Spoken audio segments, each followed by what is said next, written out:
కడప గారి మాధవిరెడ్డి. ధన్యవాదాలు అధ్యక్ష. తక్కువ చెప్తాను అధ్యక్ష. నాకు ఈ అవకాశం ఇచ్చినందుకు ధన్యవాదాలు అధ్యక్ష. ఈరోజు మీ ద్వారా మంత్రి గారికి తెలియజేసుకునేది ఏంటంటే, ఈరోజు అనుకున్న దానికంటే గాంజా యొక్క ప్రభావం ఎక్కువ ఉంది. ఎలక్షన్ కంటే ముందు ఇప్పుడు గమనిస్తుంటే ఇంకా ఎక్కువ ఉంది. ఎక్కువ మార్కెట్లోకి వెళ్ళిపోవడము, పేదవాళ్ళ దగ్గరికి వెళ్ళింది అధ్యక్ష. గాంజా తాగేవాళ్ళు డబ్బులున్నోళ్ళు కాదు, బాగా పేదరికంలో ఉన్నవాళ్ళు. దానికి కారణం 5 సంవత్సరాల నుంచి మద్యం రేటు పెరిగిపోవడము, మరి దాంట్లో క్వాలిటీలో ప్రాబ్లం రావడం వలన ఈ గాంజా వైపు మగ్గిపోవడం జరిగింది. ఇంకొక ముఖ్యమైన విషయము మంత్రి గారికి తెలియజేసుకునేది ఏంటి అధ్యక్ష, గాంజానే కాదు అధ్యక్ష, పెయిన్ కిల్లర్స్ తీసుకొని, పెయిన్ కిల్లర్స్ ని పొడి చేసుకొని, దాంట్లో సలైన్ ఏదో మీడియం తీసుకొని దాన్ని ఇంజక్షన్లోకి ఎక్కించుకొని పిల్లలు ఎక్కించుకుంటున్నారు అధ్యక్ష. దీని మీద కడప ఎస్పీ గారిని కూడా కలవడం జరిగింది.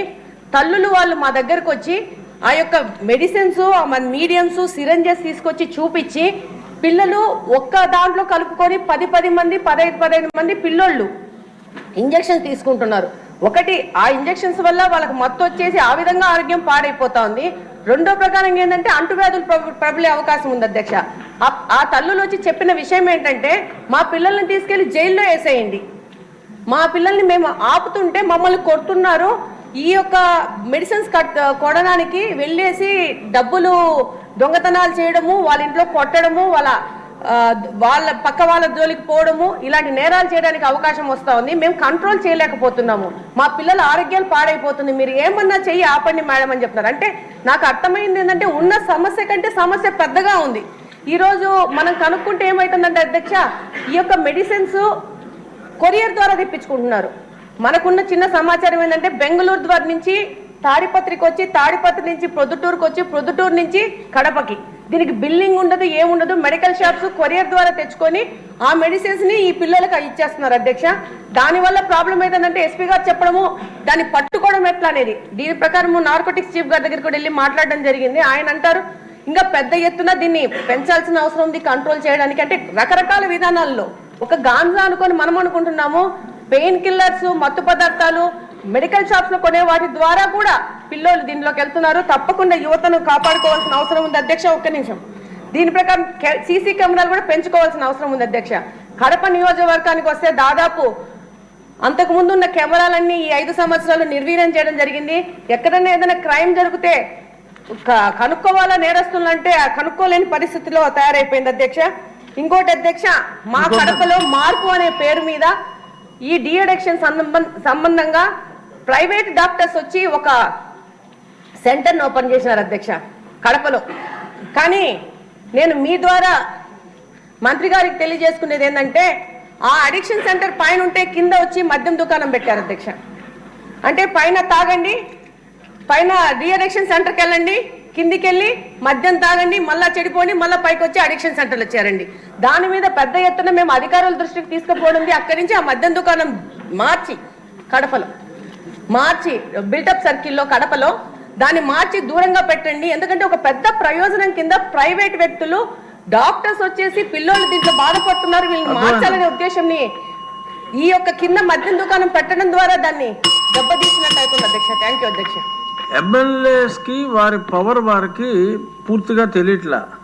సమస్యలు హోమ్ మినిస్టర్ గారికి చెప్పడం మంచిదే, కానీ మీ నియోజకవర్గాల్లో పోలీస్ తోటి ఇంటరాక్ట్ అయ్యి MLAs must also take active role in controlling the anti social activities. ఇంకక్కర్లేదమ్మా మంత్రి గారు. అధ్యక్ష ధన్యవాదాలు అధ్యక్ష. గౌరవ సభ్యులు మాట్లాడిన మాటల్లోని వాళ్ళ తాలూకా బాధ ఒకటేంటంటే, సొసైటీ పట్ల వాళ్ళకున్న రెస్పాన్సిబిలిటీ ప్రజాప్రతినిధులుగా అన్నది చాలా క్లియర్గా కనబడుతుంది. యాక్చువల్గా మనం అధికారంలోకి రాకముందే ఈ విషయం చెప్పాలి అధ్యక్ష. ఒక 2 minutes నాకు ఒక టైం ఇవ్వండి, ఎందుకంటే చాలా crucial issue and important issue అధ్యక్ష ఇది. ఎందుకంటే లాస్ట్ టైం మన గౌరవ మంత్రివర్యులు లోకేష్ బాబు గారు యోగాలం చేసేటప్పుడు నేను చంద్రగిరి కాన్స్టిట్యున్సీకి వెళ్ళాను అధ్యక్ష. చంద్రగిరి కాన్స్టిట్యున్సీకి వెళ్ళేటప్పుడు సార్ దగ్గరకు వచ్చి ఒక తల్లి ఒక బిడ్డను తీసుకొచ్చి ఆ బిడ్డకి కూడా స్కార్ఫ్ కట్టుకుని వచ్చింది అధ్యక్ష. తల్లి బిడ్డ ఇద్దరు స్కార్ఫ్ కట్టుకొని వచ్చారు. ఏంటి విషయం అంటే, లోకేష్ బాబు గారితోనే మాట్లాడాలి అని చెప్పి పక్కకి వెళ్ళి, మా అమ్మాయిని గంజాయికి అలవాటు చేసేశారు, మా అమ్మాయి గంజాయికి అలవాటు పడిపోయింది, నా బతుకేంటో అర్థం కావట్లేదు, ఏం జరుగుతుందో తెలియట్లేదు, నేను మా అమ్మాయి చనిపోవడం తప్పించి వేరే దారి లేదు అని చెప్పి ఆ రోజు ఆ తల్లి కూతుర్లు ఇద్దరు కూడా గౌరవ మంత్రివర్యుల దగ్గరికి వచ్చి బాధపడి ఏడిస్తే ఆ రోజు మంత్రివర్యులు ఒక మాట చెప్పడం, అధ్యక్ష, మన గవర్నమెంట్లోకి వచ్చిన తర్వాత గంజాయి మీద దృష్టి పెట్టాలి అంటే ఆ రోజు నుంచే ఒక కార్యాచరణ రూపొందించుకొని యువగలం పాదయాత్రలో ఏదైతే ప్రజా సమస్యల మీద గుర్తించడానికి వెళ్ళిన నేపథ్యంలో అదే రకంగా ఈరోజు మనం అధికారంలోకి వచ్చిన వెంటనే గాంజాయి మీద ఉక్కుపాదం మోపాలి అన్న ఒక థియరిటికల్గా మనందరం కూడా వెళ్ళడం జరిగింది, అధ్యక్ష. దీనిలో భాగంగానే చూస్తే నిజంగా సభ్యులు అన్నట్టుగా ఈరోజు గాంజాయి అనేది ఎలా అయిపోయిందంటే ఎక్కడో ఏజెన్సీ ఏరియాలో పండే గాంజా కాస్త ఈరోజు స్కూల్ బ్యాగ్స్లోకి వచ్చే పరిస్థితి వచ్చింది, అధ్యక్ష. స్కూల్లో పిల్లలు కూడా గాంజాయి తీసుకునే పరిస్థితులకు వచ్చేసారు.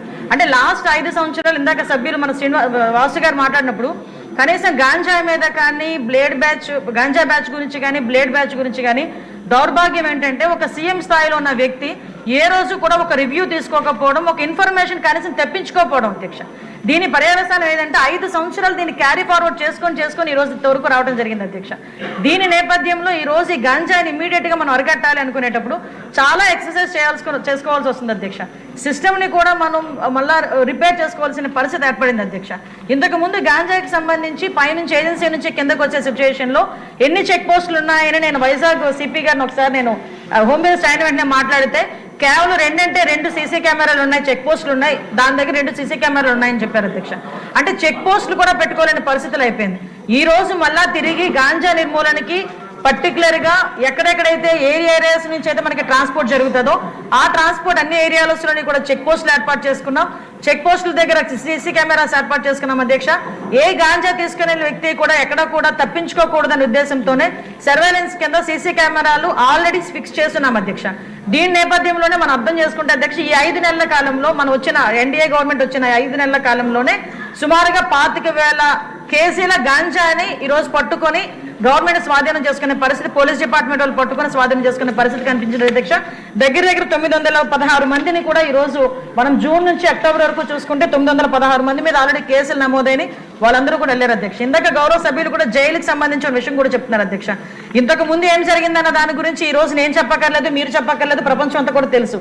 కానీ ఈ రోజు మేము వచ్చిన తర్వాత మా నిఘా యంత్రాలు ఎంత క్లియర్ గా పనిచేస్తున్నాయంటే ఎప్పుడు నుంచి జరుగుతుందో అర్థం కాదు. రాజమండ్రిలోని ఒక ఫార్మసిస్ట్ ఒక జైల్లో ఉన్న వ్యక్తికి గాంజా తీసుకెళ్లే పరిస్థితి నిన్న మొన్న కనిపిస్తే ఇమీడియట్ గా దాన్ని మా నిఘా యంత్రాలన్నీ కూడా పట్టుకొని అతన్ని కూడా అరెస్ట్ చేసి జైలుకు పంపించిన పరిస్థితి.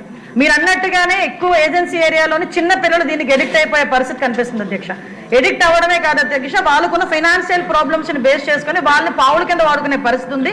కాబట్టి గాంజా బ్యాచ్ల్లోని గాంజాలు సరఫరా చేసేవారు కానీ గాంజా తీసుకునే వాళ్ళకి కూడా, అధ్యక్ష, ఈ రోజు ఏదో తీసుకొచ్చాము, జైల్లో పెట్టేసాము, వాళ్ళకి రిమైండ్ తీసేసాము, తర్వాత బెయిల్ బయటకు వచ్చి వాళ్ళు అలా చేసే కన్నా వీళ్ళు చేసిన వెంటనే వీళ్ళ మీద పీడియాక్ట్ పెట్టడమే కాదు, అధ్యక్ష, వీళ్ళ ఆస్తులు కూడా జప్తు చేయడానికి వీలైతే వాళ్ళకి ఆస్తి ఏమీ లేకపోతే వాళ్ళ దగ్గర ఉన్న ఆధార్ కార్డులు కానీ వాళ్ళ దగ్గర ఉన్న రేషన్ కార్డ్స్ కానీ అలాంటివి కూడా సీజ్ చేసే పరిస్థితి కూడా రప్పించాలి అని గౌరవ ముఖ్యమంత్రి గారు కూడా మాకు ఆదేశాలు ఇవ్వడం జరిగింది, అధ్యక్ష. దాని మీద కూడా ముందుకెళ్తున్నాం. ఇంకా మీరు కడపలో ఉన్నట్టు మా దృష్టికి వచ్చింది కాబట్టి ఒకసారి మేము కూడా మాట్లాడతాం, అధ్యక్ష. అదేవిధంగా డీఅడిక్షన్ సెంటర్స్ కూడా మాక్సిమం ఎక్కువ పెడుతున్నాం, అధ్యక్ష. ఎక్కువ మంది డాక్టర్స్ ని కూడా ఈవెన్ సెంట్రల్ జైల్లోని కూడా డీఅడిక్షన్ సెంటర్లు పెట్టడానికి ఒక ప్రపోజల్ ఉంది, అధ్యక్ష. ఇందాక గౌరవ సభ్యులు అందరూ కూడా చెప్పినట్టుగా ఎక్కడా కూడా గాంజాయికి ఎటువంటి విచ్చలవిడితనం అనేది లేకుండా చాలా సీరియస్ గా తీసుకుంటున్నారు, అధ్యక్ష. ఒక్క విషయం చెప్పి నేను ముగిస్తాను, అధ్యక్ష. ఎందుకు చెప్తున్నానంటే ఈ రోజు మేము చేయగలము అని మన గవర్నమెంట్ చేయగలము, గాంజాని అరికట్టగలము అని చెప్పడానికి గల ప్రధానమైన కారణం ఏంటంటే గాంజాకి మేము వచ్చింది ఇమీడియట్ గా దానికి సెపరేట్ వింగ్ ఏర్పాటు చేశాం, అధ్యక్ష. దగ్గర 469 మందిని స్టాఫ్ అలోకేట్ చేశాం, అధ్యక్ష. అదేవిధంగా సుమారుగా దానికి స్పెషల్ గా ఫోర్స్ ఏర్పాటు చేసుకున్నాం, వాళ్ళకి స్పెషల్ గా బడ్జెట్ ఏర్పాటు చేశాం. ఎక్కడా కూడా మిగతా డిపార్ట్మెంట్ వాళ్ళతో కాకుండా వాళ్ళు సపరేట్ గా వాళ్ళకు ఒక అధికారాలు ఇచ్చి సర్వాధికారాలు ఇచ్చి ఈరోజు గాంజాని అరికట్టే పరిస్థితిలో మనం తీసుకొచ్చాం.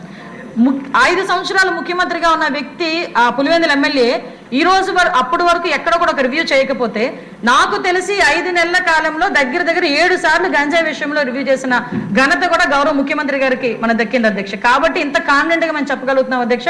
గాంజాని కానీ బ్లేడ్ బ్యాచ్ కానీ బ్లేడ్ బ్యాచ్ కూడా ఎక్కువగా రాజమండ్రి విజయవాడలోనే ఎక్కువగా ఉంటుంది, అధ్యక్ష. దాన్ని కూడా అరికట్టడానికి ఈ రోజు పోలీస్ డిపార్ట్మెంట్ అంతా సన్నద్ధమైనారు, అధ్యక్ష. Thank you.